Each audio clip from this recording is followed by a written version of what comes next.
The hallway buzzed with the noise of a typical school morning locker slamming. Feet shuffling, laughter echoing from corners. But for Amara Johnson, every step into Hamilton High was a battle. She walked with her head slightly down, headphones tucked into her ears, not to listen to music, but to block out the whispers. A brilliant scholarship student and daughter of a single mother who worked 2 jobs, Amara had transferred to Hamilton just 2 months ago. It was a prestigious private school in the heart of the city, known more for its elite students than its kindness. Amara was black, from the South Side, and despite her exceptional grades and fierce confidence, she was labeled the moment she stepped in. Scholarship girl, charity case. She doesn't belong here. The whispers never ended. At first, Amara ignored them. Her mother had taught her resilience. They don't pay your tuition, baby. They don't write your future. Cruelty has a way of creeping under your skin when repeated daily.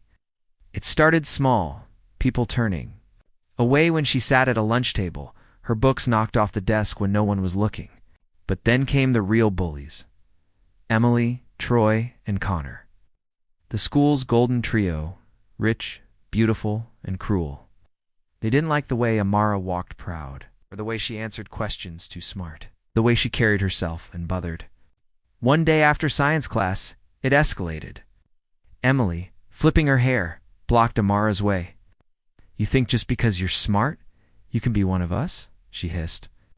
Amara looked her dead in the eyes, silent. Connor stepped closer and whispered, "Go back to your ghetto." It was the first time Amara reported them. But the principal, Mr. Hargrove, gave her a smile that didn't reach his eyes. "Let's not escalate things. You're new here. Try to fit in, okay?" The message was clear. Silence was survival. But survival wasn't what Amara came for. She came to thrive. Her mother had sacrificed everything.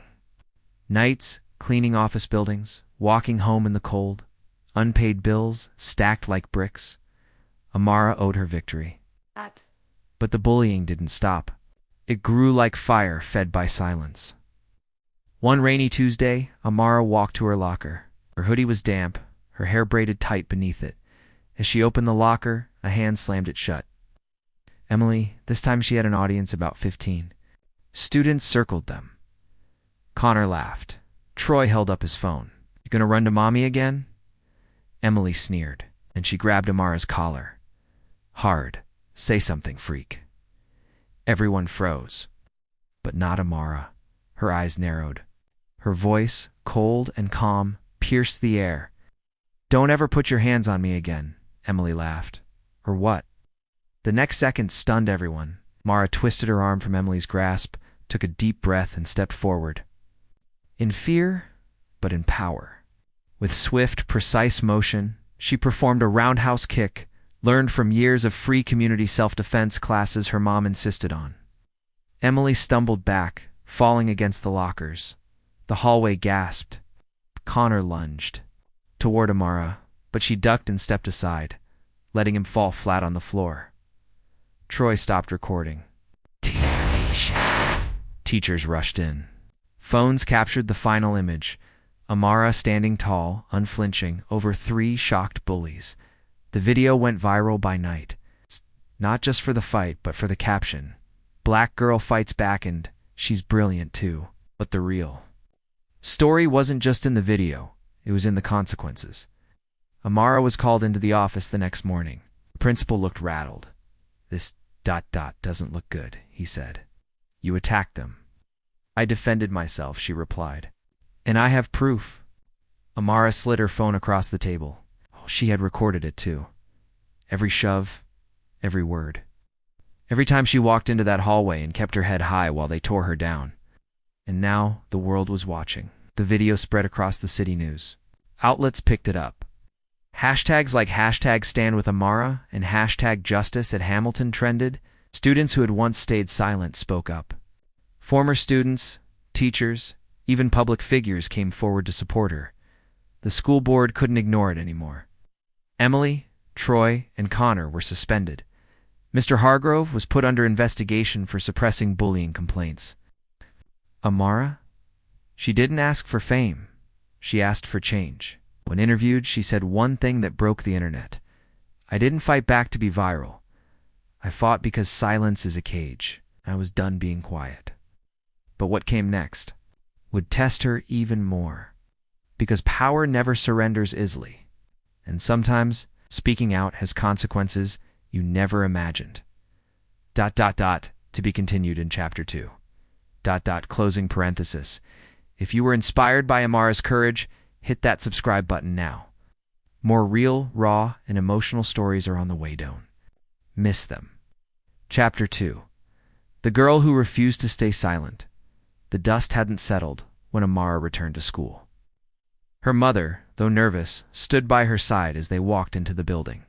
The once hostile eyes now looked at her differently. Some were proud, some were ashamed, but most were stunned. The silence that once felt heavy was now filled with respect. Amara had become a symbol, not just of resistance, but of dignity, of brilliance, of bravery. She didn't walk with fear anymore. But every victory has its backlash. The parents of the suspended students were powerful. They called emergency meetings, hired lawyers, ran a campaign claiming their children were provoked and unfairly treated.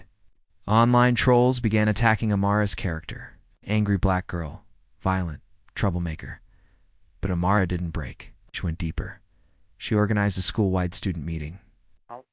She shared her story not as a victim, but as a fighter. Students came forward. Asian students, Latino kids, even some white students who had faced discrimination. A movement had started. They called themselves the Unheard, and Amara was their voice. The school board, now under public pressure, initiated reform. Policies were rewritten. Diversity council was formed. Anti-bullying measures were enforced. With student oversight, Amara's leadership was recognized nationwide. She was invited to speak at panels, conferences, and youth forums. Yet through it all, she never lost her center. One night, as she sat with her mom watching the news, her mother turned and said softly, "You didn't just stand up for yourself, baby. You stood up for all the girls who couldn't." But the ultimate twist came at graduation. Amara was named valedictorian. As she walked onto the stage in her cap and gown, the entire auditorium stood up. Parents, teachers, students even, the principal who once doubted her. And as she delivered her speech, she said, "They grabbed my collar to break me, but they didn't. No, when you grab a queen by the collar, she adjusts her crown." The crowd roared. She received multiple full-ride college offers. But she chose to study law and public policy to fight for those whose voices still tremble. The last scene in the story isn't her walking away, it's her walking forward. Into a future she owned, to a world that tried to silence her, but ended up amplifying her instead.